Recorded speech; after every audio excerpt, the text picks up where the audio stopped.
going to make chicken adobo. I just finished the marinade for my secret marinade for chicken adobo. And basically it just had vinegar, ketchup, garlic, and bay leaf as the basis. And that's what's a little bit unique about my adobo is I add some ketchup to it. But anyways, what I'm gonna do is make chicken adobo, which is the secret adobo that I used to have at my restaurant when I owned Sweetbreaks here on Panama City Beach. So what I'm doing is I have 5 chicken leg quarters and 2 chicken breasts sliced up, and I'm just peppering it. A lot of times when people make chicken adobo, which is a traditional Filipino dish, a lot of times they don't season the chicken ahead of time. I do. The next step in chicken adobo is searing the chicken. Now again, a lot of people make chicken adobo, but mine is just a little bit different because I pre-sear the chicken to ensure that there's a good golden crust to it. So I'm taking this non-stick pan, adding just a slight bit of vegetable oil. Now I'm going to crust to ensure that the chicken is golden brown, okay? Lay your chicken skin side down on a medium-high heat. And then just leave it alone for a little bit. I actually just put the chicken leg quarters in here, the pieces of chicken with the skin on. I'm gonna save the chicken breast for later because we don't need to sear the chicken breast. We wanna ensure that the integrity of the chicken breast is gonna be good in our adobo. So it's been about 10 minutes since I've had the chicken on skin side down on this pan. And then what I'm gonna do is flip it over. Ooh, now look at that. See, it's a golden brown on hopefully on most pieces of the chicken. I can get it. Ooh, yeah, look at that. See how gorgeous this looks?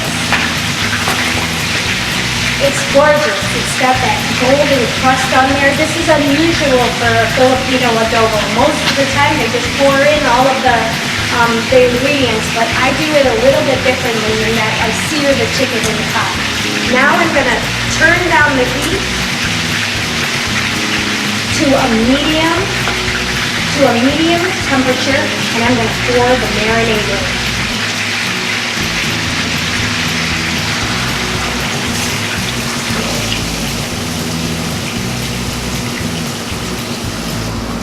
Now you can smell the garlic, the vinegar, the soy sauce, the bay leaf. You can smell all of it just going. It's going to smell up the whole house, that's for sure. But everybody loves this recipe, and you're going to love it too.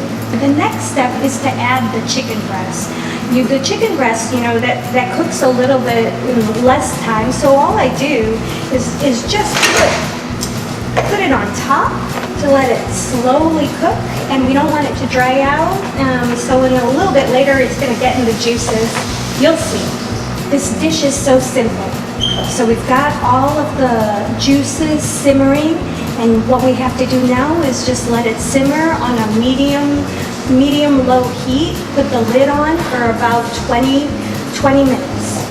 So after about 20 minutes, what we do is we come back and we just stir it up a little bit and let it cook for another 10 minutes after that.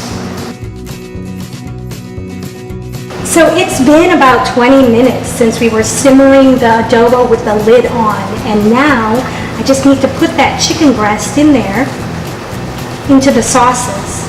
And then we want to take the lid off and then start reducing the sauce because the chicken is actually pretty cooked already.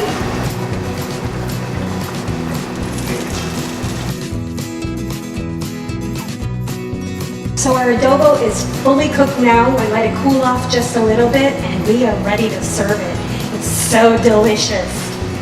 All right, look at that color. Let's get a piece of that piece. Let's get a piece of chicken breast.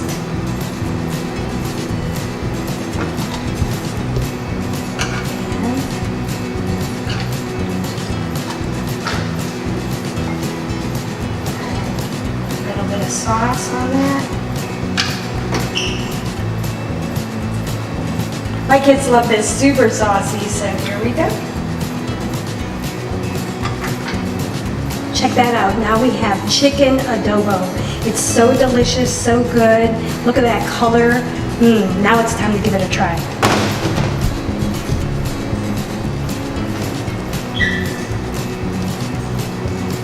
Perfect mix of sour, salty, garlicky. It's absolutely delicious. So you can do this. I know you can. You can make adobo too. I hope you enjoyed the video. I know that you can make it too. So if you like it, comment, like, or subscribe. And on top of the ribeye, we have more chicken wings. It's gonna be a long night. Yeah, it's fine. I got a lot of whiskey.